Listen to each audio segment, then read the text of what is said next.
Assalamualaikum warahmatullahi wabarakatuh. Kami dari kelompok 4 matkul membaca yang beranggotakan 1.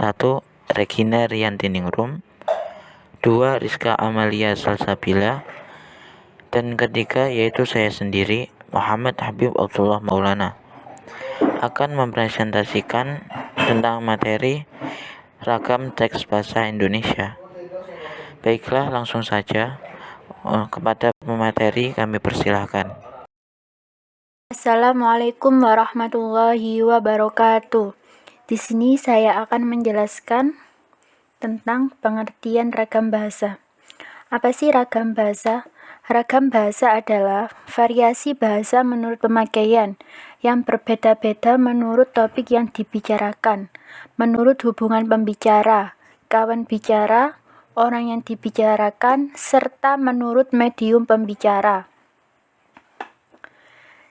Jan membagi ragam bahasa Indonesia menjadi 7 ragam bahasa. Di antaranya yaitu yang pertama, ragam bahasa yang bersifat perseorangan. Yang kedua, ragam bahasa yang digunakan oleh sekelompok anggota masyarakat dari wilayah tertentu. Ketiga, ragam bahasa yang digunakan oleh sekelompok anggota masyarakat dari golongan sosial tertentu. 4. Ragam bahasa yang digunakan dalam kegiatan suatu bidang tertentu. 5. Ragam bahasa sastra biasanya penuh dengan ungkapan atau kiasan. 6. Ragam bahasa yang digunakan dalam situasi formal atau situasi resmi. Dan yang terakhir yakni ragam bahasa yang biasa digunakan dalam situasi informal atau tidak resmi.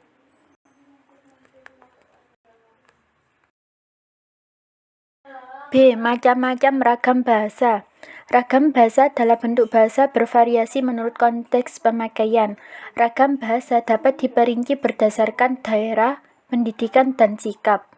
Dari segi pemakaiannya, ragam bahasa diperinci berdasarkan pokok persoalan, sarana, dan gangguan campuran. 1. Ragam bahasa ditinjau dari segi pokok persoalan berhubungan dengan lingkungan yang dipilih dan dikuasai.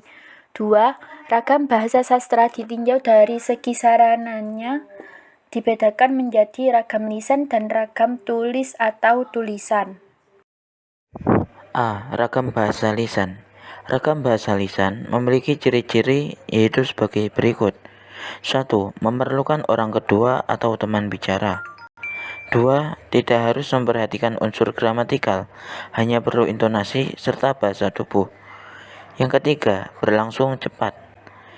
4. Sering dapat berlangsung tanpa alat bantu. 5. Kesalahan dapat langsung dikoreksi.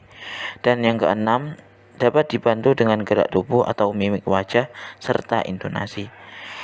Ragam bahasa lisan juga mempunyai kelebihan dan kelemahan. Kelebihan ragam bahasa lisan yaitu di dalam ragam lisan, unsur-unsur fungsi gramatikal seperti subjek, predikat, dan objek tidak selalu ditanyakan. Sedangkan kelemahannya yaitu sangat terikat pada kondisi, situasi, ruang, dan waktu. B. Ragam bahasa tulis. Ragam bahasa tulis juga mempunyai ciri-ciri. Ciri-ciri ragam bahasa tulis sangat berkebalikan dengan ciri-ciri ragam bahasa lisan. Berikut ciri-cirinya. 1. Tidak memerlukan orang kedua atau teman bicara. 2. Tidak tergantung kondisi, situasi, dan ruang serta waktu. Yang ketiga, harus memperhatikan unsur gramatikal. Yang keempat, dilengkapi dengan tanda baca, huruf besar, dan huruf miring. Dan yang kelima, yaitu tidak dapat dibantu dengan gerak tubuh dan mimik muka, hanya terbantu dengan tanda baca. Ragam tulis dan ragam lisan terdiri pula atas ragam baku dan ragam tidak baku. 1. Ragam bahasa. Ragam baku mempunyai sifat-sifat sebagai berikut. A. Mantap. B. Dinamis. C. Cendekia. 2. Ragam tidak baku. Ragam tidak baku adalah ragam yang tidak dilembagakan dan ditandai oleh ciri-ciri yang menyimpang dari norma ragam baku. 3. Ragam bahasa Indonesia berdasarkan cara pandang penutur. Berdasarkan cara pandang penutur, ragam bahasa dibagi menjadi 4, yaitu 1. Ragam dialek, ragam terpelajar, ragam resmi, 4. Ragam tidak resmi. C. Macam-macam gaya selingkung tiap jurnal. Macam-macam gaya selingkung yaitu 1. Jurnal Pena Literasi, 2. Jurnal